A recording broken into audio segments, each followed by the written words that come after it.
جب بھی اللہ تعالیٰ کا قرآن چلایا جاتا ہے یا کوئی بھی اللہ تعالیٰ کے دین کی بات ہوتی ہے تو آپ دیکھتے ہیں کہ کچھ لوگوں کے لیے تو وہ بہت زیادہ اثر رکھتی ہے، جبکہ وہی بات، وہی قرآن کی آیت کچھ اور لوگوں کے لیے ان کی زندگی پر، ان کے موڈ پر، ان کے بیہیویئر پر کوئی فرق نہیں ڈالتی۔ تو ایسا انسان کے ساتھ تب ہوتا ہے جب انسان اللہ تعالیٰ کی یاد سے بہت عرصے تک غافل رہے، بہت عرصے تک اللہ تعالیٰ کے فرائض سے دور رہے اور بہت زیادہ حرام کاموں میں انڈلج کرے، اور ایسا وہ کنسسٹنسی کے ساتھ کرے، یعنی بہت عرصے تک حرام کاموں میں انوالو رہے اور اس میں بڑھتا ہی چلا جائے۔ تو اللہ تعالیٰ کا ایسے بندے کے لیے اصول ہے کہ اللہ تعالیٰ اس شخص کے لیے ہدایت کے تمام راستے بند کر دیتا ہے۔ اس بات کو اللہ تعالیٰ نے قرآن میں ایک سے زیادہ جگہ پر ارشاد فرمایا ہے، جیسے سورۃ البقرہ کی 7ویں آیت میں اللہ تعالیٰ فرماتے ہیں کہ ختم اللہ علی قلوبہم وعلی سمعہم وعلی ابصارہم غشاوہ، کہ اللہ تعالیٰ مہر لگا دیتا ہے ایسے لوگوں کے دلوں پر اور ایسے لوگوں کے کانوں پر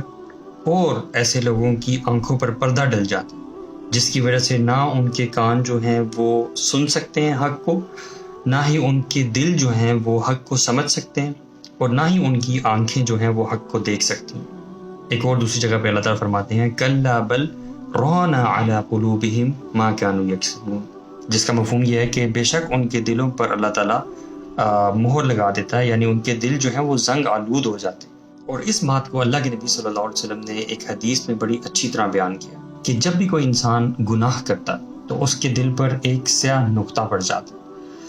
اور اگر تو وہ توبہ کر لیتا ہے اس گناہ سے تو وہ سیاہ نقطہ ختم ہو جاتا، لیکن اگر وہ توبہ نہیں کرتا بلکہ اس گناہ پر مزید گناہ کرتا ہے اور پھر اور گناہ کرتا ہے تو وہ سیاہ نقطہ بڑھتا چلا جاتا ہے، حتیٰ کہ وہ شخص گناہ کرتا رہتا ہے اور ایک ایسی سٹیج آتی ہے کہ اس کا پورا دل جو ہے وہ کالا سیاہ ہو جاتا ہے۔ اب یہ دل کی جو سٹیٹ ہوتی ہے، یہ وہ سٹیٹ ہے جس پر قرآن پڑھا جائے یا کوئی نصیحت کی جائے تو یہ دیکھنے کے، سننے کے، سمجھنے کے قابل نہیں ہوتا، اس دل پر اللہ تعالیٰ مہر لگا دیتا،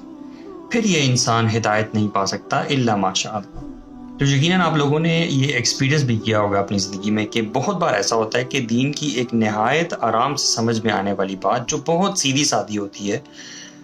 وہ کچھ لوگوں کی سمجھ میں بالکل بھی نہیں آتی، چاہے آپ انہیں جتنا مرضی سمجھا لیں۔ وہ اپنی ضد پر اور اپنے جھوٹ پر، جس کی بیسز، جس کی فاؤنڈیشن ہی غلط ہوتی ہیں، وہ ہمیشہ اپنی اس سوچ پر اڑے رہتے ہیں اور کبھی دین کی آسان بات کی طرف مائل نہیں ہوتے اور کبھی سمجھ نہیں پاتے، چاہے آپ ان کو جتنا مرضی ایکسپلین کر لیں۔ تو یہ دلوں کی اسٹیٹ تب ہوتی ہے جب انسان کے اندر سے اخلاص اور سنسیریٹی ختم ہو جاتی ہے اور انسان گناہ پہ گناہ کرتا رہتا ہے۔ تو گناہ تو یقیناً ہم سب سے ہوتے ہیں، اور ایسا نہیں ہو سکتا کہ ہم لوگوں سے گناہ نہ ہو، جیسے کہ حدیث میں بھی آ جاتا ہے کہ کل بنی آدم خطاؤن، کہ آدم علیہ السلام کی ساری اولاد جو ہے وہ خطا کار ہے، گناہ تو ہم سے ہوں گے، وخیر الخطائین التوابون، اور ان خطا کاروں میں سے، ان گناہ کرنے والے لوگوں میں سے بہترین گناہ گار وہ لوگ ہیں جو گناہ کر لینے کے بعد اللہ تعالیٰ کے ہاں توبہ کرتے ہیں۔ تو گناہ تو ہوں گے ہم سے، لیکن بات یہ ہے کہ ہم اللہ تعالیٰ کی طرف رجوع کرنے والے بنیں، اللہ تعالیٰ کی طرف پلٹنے والے بنیں، نہ کہ ہم وہ بنیں کہ ایک گناہ کے بعد دوسرا اور دوسرے کے بعد تیسرا اور اس پر کنسسٹنسی اختیار کریں۔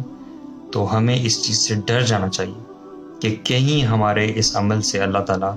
ہمارے دلوں پر بھی مہر نہ لگا کے اور ہم بھی اس سٹیج پہ نہ پہنچ جائیں کہ جس پر جب اللہ تعالیٰ کا قرآن پڑھا جائے اور آیات پڑھی جائیں اور حدیثیں پڑھی جائیں اور ہم کوئی ہدایت نہ پا سکیں اور اللہ تعالیٰ کے عذاب کے مستحق ہو جائیں۔ اللہ تعالیٰ ہم سب کو بچا لے، آمین۔